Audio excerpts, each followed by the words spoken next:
ನಡೀತಾ ಇರುವಂಥದ್ದು ಆರಂಭದಲ್ಲಿ ಮೊದಲು ಅಂದರೆ ಒಟ್ಟು 13 ಗುರುತಿಸಿದ ಆರಂಭದಲ್ಲಿ ಮೊದಲು ಗುರುತಿಸಿದಂಥ ಸ್ಥಳದಲ್ಲಿ ಉತ್ಖನನ ನಡೆಯುತ್ತೆ. ಆ ಬಳಿಕ ಬೇರೆ ಸ್ಥಳದಲ್ಲೂ ಕೂಡ ಉತ್ಖನನ ನಡೆಯುವ ಸಾಧ್ಯತೆ ಇದೆ.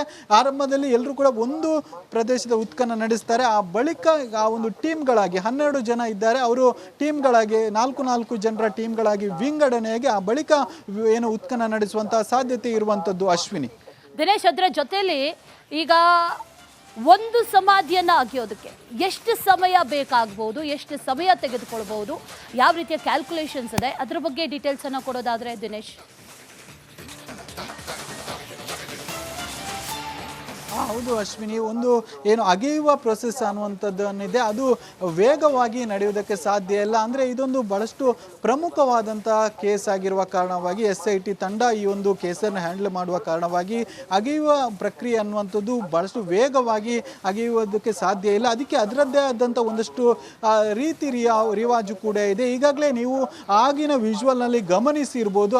ಆ ಒಂದು ಏನು ಆ ಕಾರ್ಮಿಕರು ಬಂದರೂ ಕೂಡ ಕಾರ್ಮಿಕರಿಗೆ ಒಂದು 10 ರಿಂದ 15 ನಿಮಿಷಗಳ ಕಾಲ SIT ಅಧಿಕಾರಿಗಳು ಒಂದಷ್ಟು ಮಾರ್ಗದರ್ಶನ ನೀಡಿದ್ರು. ಅಂದರೆ ಸಾಮಾನ್ಯವಾಗಿ ಗುಂಡಿ ಅಗೆಯುವ ರೀತಿ ಈ ಏನು ಇದನ್ನು ಅಗೆಯುವುದಲ್ಲ, ಇದಕ್ಕೆ ಆದಂಥ ಒಂದೊಂದು ಪ್ರೊಸೆಸ್ ಇದೆ. ಅದೇ ರೀತಿಯಲ್ಲಿ ನಾಜೂಕಾಗಿ ಅಗಿಬೇಕು ಅನ್ನುವಂಥ ಒಂದು ಮಾರ್ಗದರ್ಶನ ನೀಡಿರುವಂಥದ್ದು. ಅಂದರೆ ಅಗೆಯುವಂಥ ಸಂದರ್ಭದಲ್ಲಿ ಏನು ತಲೆ ಬುರುಡೆ ಆಗಿರ್ಬೋದು, ಇತರ ದೇಹದ ಮೂಲೆಗಳಾಗಿರ್ಬೋದು, ಅದು ಸಿಕ್ಕಿದ್ರೆ ಅದಕ್ಕೆ ಯಾವುದೇ ರೀತಿಯಂಥ ಏನು ಹಾನಿ ಆಗಬಾರ್ದು, ಹಾನಿ ಆಗದ ರೀತಿಯಲ್ಲಿ ಅಗಿಬೇಕು. ಹೀಗಾಗಿ ಬಹಳಷ್ಟು ನಾಜೂಕಾಗಿ ಅಗೆಯುವಂಥ ಪ್ರಕ್ರಿಯೆ ಇದು. ಹೀಗಾಗಿ ಆರಂಭದಲ್ಲಿ SIT ಅಧಿಕಾರಿಯೊಬ್ಬರು ಆ ಒಂದು ಕಾರ್ಮಿಕರೇನಿದ್ದಾರೆ 12 ಜನ ಕಾರ್ಮಿಕರೇನಿದ್ದಾರೆ ಅವರಿಗೂ ಸೂಚನೆ ನೀಡಿದ್ರು. ಅಂದರೆ ಹಾಗೆ ಯಾವ ರೀತಿಯಾಗಿ ಇದನ್ನು ಅಗಿಬೇಕು, ಯಾವುದೇ ರೀತಿಯಾದಂಥ ಹಾನಿ ಆಗದಂತೆ, ಅಂದರೆ ಬುರುಡೆ ಆಗಿರ್ಬೋದು, ಇತರ ಮೂಲೆಗಳಾಗಿರ್ಬೋದು, ಇವುಗಳಿಗೆ ಯಾವುದೇ ರೀತಿಯಾದಂಥ ಹಾನಿ ಆಗದ ರೀತಿಯಲ್ಲಿ ಅಗಿಬೇಕು ಅನ್ನುವಂಥ ನಿರ್ದೇಶನವನ್ನು ಅಗೆಯುವಂಥ ಮೊದಲೇ ಉತ್ಖನನದ ಮೊದಲೇ ಏನು ನಿರ್ದೇಶನ ನೀಡಿದ್ರು. ಹೀಗಾಗಿ ಅವರ ನಿರ್ದೇಶನವನ್ನು ಪಾಲಿಸಿಕೊಂಡು ಆ ಕಾರ್ಮಿಕರು ಉತ್ಖನನ ಮಾಡುವಂಥ ಈಗ ಪ್ರಕ್ರಿಯೆಯನ್ನು ಶುರು ಮಾಡಿರುವಂಥದ್ದು. ಈಗಾಗಲೇ ಮೊದಲ ಉತ್ಖನನ ಆರಂಭ ಆಗಿರುವಂಥದ್ದು. ಅಲ್ಲೇ ನೋಡ್ಬೋದು. ಅಂದರೆ ಈಗ ಮತ್ತೊಬ್ಬರು ಆ ಒಂದು ಉತ್ಖನನಕ್ಕೆ ಬೇಕಾದಂಥ ಒಂದಷ್ಟು ವಸ್ತುಗಳನ್ನು ಕೂಡ ತೆಗೆದುಕೊಂಡು ಹೋಗ್ತಾ ಇದ್ದಾರೆ. ಆರಂಭದಲ್ಲಿ ಕೂಡ ಸಾಕಷ್ಟು ವಸ್ತುಗಳನ್ನು ತೆಗೆದುಕೊಂಡು ಹೋಗಿದ್ರು. ಅಂದರೆ ಉತ್ಖನನಕ್ಕೆ ಬಹಳಷ್ಟು ಅಗತ್ಯ ಇರುವಂಥ ವಸ್ತುಗಳನ್ನು ಆರಂಭದಲ್ಲೇ ತೆಗೆದುಕೊಂಡು ಹೋಗಿದ್ರು. ಅದರ ಜೊತೆಗೆ ಈಗ ಮತ್ತೆ ಒಂದಷ್ಟು ಬೇಕಾದಂಥ ವಸ್ತುಗಳಾಗಿರುವುದು, ದಾಖಲೆ ಪತ್ರಗಳಾಗಿರುವುದು, ಅದನ್ನು ಕೂಡ ತೆಗೆದುಕೊಂಡು ಹೋಗಿರುವಂಥದ್ದು. ಅಲ್ಲಿ ಒಂದು ಕಡೆ ಉತ್ಖನನ ಆಗ್ತಾ ಇದ್ರೆ ಮತ್ತೊಂದು ಕಡೆ ಒಂದಷ್ಟು ಪರಿಶೀಲನೆಯನ್ನು ಕೂಡ ಮಾಡ್ತಾ ಇದ್ದಾರೆ. AC ಆದಂತಹ ಸ್ಟೆಲ್ಲಾ ವರ್ಗೀಸ್ ಅವರು ಕೂಡ ಇದ್ದುಕೊಂಡು ಅವರು ಒಂದಷ್ಟು ಪರಿಶೀಲನೆ ಮಾಡ್ತಾ ಇದ್ದಾರೆ. ಜೊತೆಗೆ SITಯ ಪ್ರಮುಖ ಅಧಿಕಾರಿಯಾದಂತಹ ಜಿತೇಂದ್ರ ದಯಾಮ್ ಅವರು ಕೂಡ ಇದ್ದು ಖುದ್ದು ಅವರೇ ವೀಕ್ಷಣೆ ಮಾಡ್ತಾ ಇದ್ದಾರೆ ಮತ್ತು ಇದರ ಉಸ್ತುವಾರಿಯನ್ನು ಕೂಡ ನೋಡಿಕೊಳ್ತಾ ಇದ್ದಾರೆ. ಭದ್ರತೆಗೆ ಪೊಲೀಸರನ್ನು ಕೂಡ ನಿಯೋಜನೆ ಮಾಡಿರುವಂಥದ್ದು. ಅದರ ಜೊತೆಗೆ ಏನು ಉತ್ಖನನ ಆದ ಬಳಿಕ ಕಳೆಬರ ಸಿಕ್ಕಿದ್ರೆ ಅದನ್ನು ತೆಗೆದುಕೊಂಡು ಹೋಗಲಿಕ್ಕೆ ಯಾವುದೇ ಬೇಕಾದಂಥ ವ್ಯವಸ್ಥೆ ಮಾಡಿರುವಂಥದ್ದು. ಜೊತೆಗೆ ಅಲ್ಲೇ ಒಂದಷ್ಟು ಫೊರೆನ್ಸಿಕ್ ತಜ್ಞರು ಇರುವಂಥದ್ದು, ಅಲ್ಲದೆ ಮೆಡಿಕಲ್ನವರು ಇರುವಂಥದ್ದು, ಹೀಗೆ ಬಹಳಷ್ಟು ಏನು ಸಿದ್ಧತೆಗಳನ್ನು ಮಾಡಿಕೊಂಡು ಈಗ ಉತ್ಖನನ ಆರಂಭ ಆಗಿರುವಂಥದ್ದು. ಮೊದಲ ಉತ್ಖನನ ಈಗಾಗಲೇ ಆರಂಭ ಆಗಿರುವಂಥದ್ದು. ಸ್ವಲ್ಪ ಮಳೆ ಕೂಡ ಬರ್ತಾ ಇದೆ, ಇದು ಅಡ್ಡಿ ಆಗುವಂಥ ಸಾಧ್ಯತೆ ಇದೆ. ಅಂದರೆ ಮೊನ್ನೆಯಿಂದಲೂ ಕೂಡ ನಿರಂತರವಾಗಿ ಕರಾವಳಿ ಭಾಗದಲ್ಲಿ ಮಳೆ ಬರ್ತಾ ಇದೆ. ನಿನ್ನೆ ಸ್ಥಳ ಮಹಜರು ಸಂದರ್ಭದಲ್ಲೂ ಕೂಡ ಬಹಳ ಜೋರಾದಂತಹ ಮಳೆ ಇತ್ತು. ಇವತ್ತು ಉತ್ಖನನ ಸಂದರ್ಭದಲ್ಲೂ ಕೂಡ ಈಗ ಈ ರೀತಿಯಾಗಿ ಗಾಳಿ ಮಳೆ ಬರ್ತಾ ಇರುವಂಥದ್ದು. ಹೀಗಾಗಿ ಉತ್ಖನನ ಅನ್ನುವಂಥದ್ದು ವೇಗವಾಗಿ ನಡೆಯುವುದಿಲ್ಲ. ಅದರಲ್ಲೂ ಕೂಡ ಈ ರೀತಿಯಾಗಿ ಮಳೆ ಬಂದರೆ ಉತ್ಖನನ ಪ್ರೊಸೆಸ್ ಅನ್ನುವಂಥದ್ದು ಒಂದು ಸ್ವಲ್ಪ ಲೇಟ್ ಆಗುವಂತಹ ಸಾಧ್ಯತೆ ಇರುವಂಥದ್ದು. ಅಶ್ವಿನಿ, ದಿನೇಶ್, ಅದರ ಜೊತೆಯಲ್ಲಿ ಆ ನಿಗೂಢ ವ್ಯಕ್ತಿಯೇ ಹೇಳಿದಂತೆ ಈ ಘಟನೆ ಏನಿದೆ, ಈ ಪ್ರಕರಣ ಏನಿದೆ, ಇದೆಲ್ಲವೂ ಕೂಡ ಬಹಳ ಹಿಂದೆ, ಅಂದರೆ ಸುಮಾರು ವರ್ಷಗಳ ಹಿಂದೆ ನಡೆದಿರೋದ್ರಿಂದ ಈಗ ಈ ಉತ್ಖನನ ನಡೆಸುವಂಥ ಸಂದರ್ಭದಲ್ಲಿ ಆತ ತೋರಿಸಿರುವಂಥ ಸಮಾಧಿ ಜಾಗದಲ್ಲಿ ಎಷ್ಟು ಅಡಿ ಆಗಿದ್ದಾರೆ, ಎಷ್ಟು ಆಳ ಆಗಿದ್ದಾರೆ, ಅದ್ರ ಬಗ್ಗೆ ಏನಾದ್ರು ಡೀಟೇಲ್ಸ್ ಇದೆಯಾ?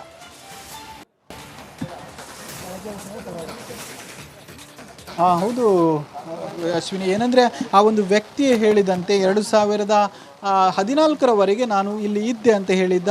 ಅಂದರೆ 1995ಕ್ಕೆ ಇಲ್ಲಿ ಬಂದು ನೈರ್ಮಲ್ಯ ಕಾರ್ಮಿಕನಾಗಿ ಸೇರಿಕೊಂಡ. ಆ ಬಳಿಕ 1998ರಲ್ಲಿ ಆತ ಈ ರೀತಿಯಾಗಿ ಏನು ಶವಗಳನ್ನು ಹೂಳುವಂಥ ಕೆಲಸ ಮಾಡ್ತಾಯಿದ್ದ. ಆ ಬಳಿಕ ನಿರಂತರವಾಗಿ ಈ ರೀತಿಯಂಥ ಶವಗಳನ್ನು ಹೂಳ್ತಾ ಇದ್ದ ಅನ್ನುವಂಥದ್ದನ್ನು ಆತ ಪತ್ರದಲ್ಲೂ ಕೂಡ ಮೆನ್ಷನ್ ಮಾಡಿರುವಂಥದ್ದು. ಹೀಗಾಗಿ ಆ ಬಳಿಕ ಆತನೇ ಹೇಳಿದ, ಅಂದರೆ ನಾನು ನನಗೆ ಭದ್ರತೆಯನ್ನು ನೀಡಿದರೆ ನಾನು ಆ ಒಂದು ಸ್ಥಳವನ್ನು ಗುರುತಿಸ್ತೇನೆ ಮತ್ತು ಹಾಗಿದ್ರೆ ಅಲ್ಲಿ ಕಳೆಬರ ಇದೆ ಅನ್ನುವಂಥದ್ದನ್ನು ಆತ ಮೆನ್ಷನ್ ಕೂಡ ಮಾಡಿದ್ದ. ಅದನ್ನು ವಿಚಾರಣೆ ವೇಳೆ ಕೂಡ ಹೇಳಿದ್ದ. ಅದರಲ್ಲೂ ಕೂಡ SITಯ ಮುಖ್ಯಸ್ಥರಾದಂತಹ ಪ್ರಣವ್ ಮೊಹಂತಿ ಅವರ ಎದುರಲ್ಲಿ ಆತ ಧೈರ್ಯದಿಂದ ಹೇಳಿದ್ದ, ನಾನು ಕಳೆಬರ ಇರುವಂಥ ಸ್ಥಳವನ್ನು ಗುರುತಿಸ್ತೇನೆ, ಅಂದರೆ ಹೂತಿಟ್ಟಂಥ ಪ್ರದೇಶವನ್ನು ಗುರುತಿಸ್ತೇನೆ. ಆ ಬಳಿಕ ಅಲ್ಲಿ ಅಗೆಯುವಂಥ ಪ್ರೊಸೆಸ್ ನಡಿಬೇಕು, ಅಲ್ಲಿ ಏನು ಕಳೆಬರ ಸಿಗುತ್ತೆ ಅನ್ನುವಂಥದ್ದನ್ನೇ ಹೇಳಿದ್ದೆ. ಹೀಗಾಗಿ ಅಗೆಯುವಂಥ ಪ್ರೊಸೆಸ್ ಕೂಡ ಆರಂಭ ಆಗಿರುವಂಥದ್ದು ಮತ್ತು ಈಗಾಗಲೇ ಅದು ಬಹಳಷ್ಟು ವೇಗ ಪಡೆದುಕೊಂಡಿರುವಂಥದ್ದು. ಆದರೆ ಸದ್ಯ ಜೋರಾದಂಥ ಮಳೆ ಬರ್ತಾ ಇದೆ, ಹೀಗಾಗಿ ಅಗೆಯುವಂಥ ಪ್ರೊಸೆಸ್ ಸ್ವಲ್ಪ ನಿಧಾನ ಆಗುವಂಥ ಸಾಧ್ಯತೆ ಇದೆ. ಏನೋ ಅಗೆಯುವಂಥ ಪ್ರೊಸೆಸ್ ಕೂಡ ಅದು ಬಹಳಷ್ಟು ವೇಗವಾಗಿ ನಡೆಯುವುದಕ್ಕೆ ಸಾಧ್ಯ ಇಲ್ಲ. ಯಾಕಂದರೆ ಆರಂಭದಲ್ಲೇ ಏನೋ SIT ಅಧಿಕಾರಿಗಳು ನಿರ್ದೇಶನ ನೀಡಿದ್ದಾರೆ, ಅಂದರೆ ಯಾವ ರೀತಿಯಾಗಿ ಇದನ್ನು ಅಗಿಬೇಕು, ಅಂದರೆ ಸಾಮಾನ್ಯವಾಗಿ ಗುಂಡಿ ಅಗೆದ ರೀತಿ ಅಗೆಯುವುದಕ್ಕೆ ಸಾಧ್ಯ ಇಲ್ಲ. ಅಂದರೆ ಆ ಒಂದು ಅಗೆಯುವಂತಹ ಸಂದರ್ಭದಲ್ಲಿ ಏನಾದರೂ ಅಲ್ಲಿ ಸಿಗುವಂತಹ ಬುರುಡೆ ಅಥವಾ ಇತರ ಮೂಲೆಗಳಿಗೆ ಏನಾದರೂ ಹಾನಿಯಾಗುವಂಥ ಸಾಧ್ಯತೆ ಇದೆ. ಹೀಗಾಗಿ ಆ ಒಂದು ಪ್ರೊಸೆಸ್ ಅನ್ನುವಂಥದ್ದು ವೇಗವಾಗಿ ನಡೆಯೋದಕ್ಕೆ ಸಾಧ್ಯ ಇಲ್ಲ. ಅದು ಹಂತವಾಗಿ ಒಂದು ನಿರ್ದೇಶನದ ಪ್ರಕಾರವಾಗಿ ಎಲ್ಲವೂ ಸಾಗುತ್ತೆ. ಸದ್ಯ ಅಲ್ಲೇ ಅಧಿಕಾರಿಗಳು ಇದ್ಕೊಂಡು ಎಲ್ಲವನ್ನು ಗೈಡ್ ಮಾಡ್ತಾ ಇರುವಂಥದ್ದು. ಅವರು ಗೈಡ್ ಮಾಡಿದಂತೆ ಈ ಒಂದು ಕಾರ್ಮಿಕರೇನಿದ್ದಾರೆ, ಅಂದರೆ 12 ಜನ ಕಾರ್ಮಿಕರೇನಿದ್ದಾರೆ, ಅದನ್ನು ಅಗೆಯುವಂಥ ಕೆಲಸ ಮಾಡ್ತಾ ಇರುವಂಥದ್ದು. ಸದ್ಯ ಜೋರಾಗಿ ಮಳೆ ಬರುವ ಹಿನ್ನೆಲೆಯಲ್ಲಿ ಈ ಒಂದು ಅಗೆಯುವಂಥ ಪ್ರೊಸೆಸ್ ಏನಿದೆ ಅದು ಸ್ವಲ್ಪ ನಿಧಾನ ಆಗುವ ಸಾಧ್ಯತೆ ಇದೆ. ಅಶ್ವಿನಿ, ದಿನೇಶ್, ಅದರ ಜೊತೆಯಲ್ಲಿ ಒಂದು ರೀತಿಯ ಜಿಜ್ಞಾಸೆ ಇತ್ತು. ಅಂದರೆ ಈಗಾಗಲೇ ಆತ ಸ್ಥಳವನ್ನು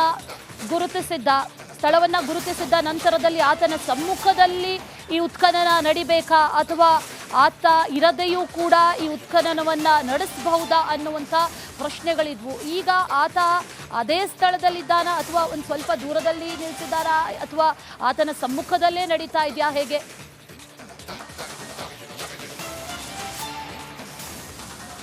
ಹೌದು ಅಶ್ವಿನಿ, ಅಂದರೆ ಆತನ ಸಮ್ಮುಖದಲ್ಲಿ ಆತ ಕೂಡ ಅದೇ ಸ್ಥಳದಲ್ಲಿ ಇದ್ದು ಈ ಒಂದು ಉತ್ಖನನ ಪ್ರೊಸೆಸ್ ಅನ್ನುವಂಥದ್ದು ನಡೀತಾ ಇರುವಂಥದ್ದು. ಅಂದರೆ ಆತನನ್ನು ಕೂಡ ಪೊಲೀಸರು ಜೊತೆಗೆ ಕರೆದುಕೊಂಡು ಬಂದಿರುವಂಥದ್ದು. SIT ಅಧಿಕಾರಿಗಳು ಆತನನ್ನು ಜೊತೆಗೆ ಕರೆದುಕೊಂಡು ಬಂದು ಆತ ಖುದ್ದು ಆ ಒಂದು ಸ್ಥಳದಲ್ಲೇ ಇದ್ದು ಉತ್ಖನನ ಮಾಡ್ತಾ ಇರುವಂಥದ್ದು. ಯಾಕಂದರೆ ಆತನೇ ಗುರುತಿಸುವಂತೆ ನಿನ್ನೆ ಒಟ್ಟು 13 ಸ್ಥಳಗಳನ್ನು ಗುರುತಿಸಿದ್ದ. ಹೀಗಾಗಿ 13 ಸ್ಥಳದಲ್ಲಿ ಈಗ ಮೊದಲು ಅಗೆತಾ ಇರುವಂಥದ್ದು, ಮೊದಲು ಗುರುತಿಸುವಂಥ ಸ್ಥಳ ಖುದ್ದು ಆತನೇ ಇದ್ದುಕೊಂಡು ಆತನೇ ಹೇಳಿದಂತೆ, ಅಂದರೆ ಆ ಪರ್ಟಿಕ್ಯುಲರ್ ಆಗಿ ಇದೇ ಸ್ಥಳದಲ್ಲಿ ಇದ್ದೇ ಅಂತ ಆತ 13 ಸ್ಥಳಗಳನ್ನು ಗುರುತಿಸಿದ. ಹೀಗಾಗಿ ಆತ ಖುದ್ದು ಆ ಒಂದು ಸ್ಥಳದಲ್ಲಿ ಈ ರೀತಿಯಂಥ ಪ್ರೊಸೆಸ್ ನಡೀತಾ ಇರುವಂಥದ್ದು. ಆತನ ಜೊತೆ SIT ಅಧಿಕಾರಿಗಳು ಜೊತೆಗೆ ಒಂದಷ್ಟು ಜನ, ಅಂದರೆ ಅಗತ್ಯ ಇರುವಂಥವರನ್ನು ಮಾತ್ರ ಬಿಟ್ಕೊಂಡಿರುವಂಥದ್ದು. ಆರಂಭದಲ್ಲಿ ಆತನನ್ನು ವಿಚಾರಣೆಗೆ ವಕೀಲರು ಕರೆದುಕೊಂಡು ಬಂದಿದ್ರು ಕೂಡ ನಿನ್ನೆ ಸ್ಥಳ ಮಹಾಜರು ಸಂದರ್ಭದಲ್ಲಿ ವಕೀಲರನ್ನು ಕೂಡ ಆ ಒಂದು ಸ್ಥಳ ಮಹಾಜರು ನಡೆಯುವಂಥ ಒಂದು ಪ್ಲೇಸ್ ಏನಿದೆ ಅದಕ್ಕೆ ಅವರನ್ನು ಕರೆದುಕೊಂಡು ಹೋಗಿರಲಿಲ್ಲ. ಅವರನ್ನು ದೂರದಲ್ಲೇ ನಿಲ್ಲಿಸಿಕೊಂಡು ಈ ಒಂದು ಸ್ಥಳ ಮಹಾಜರು ನಿನ್ನೆ ನಡೆದಿತ್ತು. 13 ಸ್ಥಳಗಳನ್ನು ವಕೀಲರು ಇಲ್ಲದೆ ಆತ ಗುರುತಿಸಿದ. ಹೀಗಾಗಿ ಯಾವತ್ತೂ ಕೂಡ ವಕೀಲರನ್ನು ಆತನ ಜೊತೆ ಬಿಡ್ತಾ ಇಲ್ಲ. ಕೇವಲ ಅಗತ್ಯ ಇರುವಂಥವರು ಮಾತ್ರ ಈ ಒಂದು ಉತ್ಖನನ ಪ್ರೊಸೆಸ್ಸಲ್ಲಿ ಭಾಗವಹಿಸಿರುವಂಥದ್ದು. ಅಂದರೆ AC ಆದಂಥ ಸ್ಟೆಲ್ಲಾ ವರ್ಗೀಸ್ ಆಗಿರ್ಬೋದು, ಜೊತೆಗೆ SITನ ಮುಖ್ಯ ಅಧಿಕಾರಿಯಾದಂಥ ಜಿತೇಂದ್ರ ದಯಾಮ್ ಆಗಿರ್ಬೋದು, ಜೊತೆಗೆ ಇತರ ಅಧಿಕಾರಿಗಳು, ಸಿಬ್ಬಂದಿಗಳು, ಪೊಲೀಸರು, ಅರಣ್ಯ ಇಲಾಖೆಯವರು, ಕಂದಾಯ ಇಲಾಖೆಯ ಸಿಬ್ಬಂದಿಗಳು, ಜೊತೆಗೆ ಆ ಒಂದು ಏನಾದರೂ ಅದರಲ್ಲಿ ಬುರುಡೆ ಜೊತೆಗೆ ಮೂಳೆಗಳು ಸಿಕ್ಕಿದರೆ ಅದನ್ನು ಪರೀಕ್ಷೆ ಮಾಡೋದಕ್ಕೋಸ್ಕರವಾಗಿ ಒಂದಷ್ಟು ತಂತ್ರಜ್ಞರು, ಅಂದರೆ ಫೊರೆನ್ಸಿಕ್ ತಂತ್ರಜ್ಞರು ಕೂಡ ಇರುವಂಥದ್ದು. ಹೀಗೆ ಒಟ್ಟಿನಲ್ಲಿ ಈ ಒಂದು ವ್ಯವಸ್ಥಿತವಾಗಿ ಈ ಒಂದು ಉತ್ಖನನ ಪ್ರೊಸೆಸ್ ನಡೀತಾ ಇರುವಂಥದ್ದು. ಬಹಳಷ್ಟು ಬರದಿಂದ ನಡೀತಾ ಇರುವಂಥದ್ದು, ಆದರೆ ಮಳೆ ಒಂದಷ್ಟು ಅಡ್ಡಿ ಆಗ್ತಾ ಇರುವಂಥದ್ದು. Ashwini, right. Dinesh, thank you so much ಡೀಟೇಲ್ಸ್ಗೆ. ಉತ್ಖನನ ಆರಂಭ ಆಗಿದೆ ಅನ್ನುವಂಥ ಮಾಹಿತಿಯನ್ನ ಈಗ ತಾನೇ ನಮ್ಮ ಪ್ರತಿನಿಧಿ ನೀಡ್ತಾ ಇದ್ರು. ನಿಗೂಢ ವ್ಯಕ್ತಿ ತೋರಿಸಿರುವಂತಹ ಜಾಗದಲ್ಲಿ ಅಗೆಯೋದಕ್ಕೆ ಆರಂಭ ಮಾಡಿದ್ದಾರೆ. ಉತ್ಖನನ ಆರಂಭ ಆಗಿದೆ. ಈಗಾಗಲೇ ಟೀಮ್ ಫಾರ್ಮೇಷನ್ ಆಗಿದೆ. ಟೀಮ್ ಫಾರ್ಮೇಷನ್ ಆದ ನಂತರದಲ್ಲಿ ಆ ತಂಡ ಏಕಕಾಲದಲ್ಲಿ ಉತ್ಖನನವನ್ನ ಮಾಡುತ್ತೆ ಅನ್ನುವಂಥ ಮಾಹಿತಿ. ಒಂದು ಕಡೆಯಲ್ಲಿ ಮಳೆ, ಸುರಿಯೋ ಮಳೆಯ ಮಧ್ಯೆಯೂ ಕೂಡ ಸಮಾಧಿ ಉತ್ಖನನ ನಡೀತಾ ಇದೆ. ಧರ್ಮಸ್ಥಳ ಭಾಗದಲ್ಲಿ ಬೆಳಗ್ಗೆಯಿಂದಲೂ ಕೂಡ ಧಾರಾಕಾರ ಮಳೆಯಾಗ್ತಾ ಇದೆ. ಬಿಟ್ಟು ಬಿಡದೆ ಸುರಿತಾ ಇರುವಂತಹ ಮಳೆಯ ನಡುವೆಯೇ ಅಸ್ಥಿಪಂಜರಕ್ಕಾಗಿ ತೀವ್ರ ಶೋಧ ಕಾರ್ಯಗಳು ನಡೀತಾ ಇದೆ. 13 ಜಾಗಗಳನ್ನ ಗುರುತಿಸಿದ್ದಾನೆ. ಆ ಮಾರ್ಕಿಂಗ್ ಮಾಡಿರುವಂತಹ ಜಾಗಗಳಲ್ಲಿ ಉತ್ಖನನ ಆರಂಭ ಆಗಿದೆ. ಆದ್ರೆ ಇದಕ್ಕೆ ಅಡ್ಡಿ ಆಗ್ತಾ ಇರೋದು ಮಳೆ. ನಿನ್ನೆಯೂ ಕೂಡ ಸಂಜೆ ಸಂದರ್ಭದಲ್ಲಿ ಮಳೆ ಆಯಿತು. ಆ ನಂತರದಲ್ಲಿ ಇವತ್ತಿಗೆ ಮುಂದೂಡಿಕೆ ಮಾಡಿದ್ರು. ಆ ಜಾಗವನ್ನ ಗುರುತಿಸಿ ನಂತರದಲ್ಲಿ ಇವತ್ತು ಉತ್ಖನನ ಆರಂಭ ಮಾಡಿದ್ದಾರೆ. ಆದರೆ ಮಳೆ ಆಗ್ತಾ ಇದೆ ಆ ಭಾಗದಲ್ಲಿ ಅನ್ನುವಂಥ ಮಾಹಿತಿ. ಗಾಳಿ ಮಳೆ ವಿಪರೀತವಾಗಿ ಆಗ್ತಾ ಇದೆ, ಅದರ ಮಧ್ಯೆಯೂ ಕೂಡ ಉತ್ಖನನ ನಡೀತಾ ಇದೆ ಅನ್ನುವಂಥ ಮಾಹಿತಿ ಇದೆ.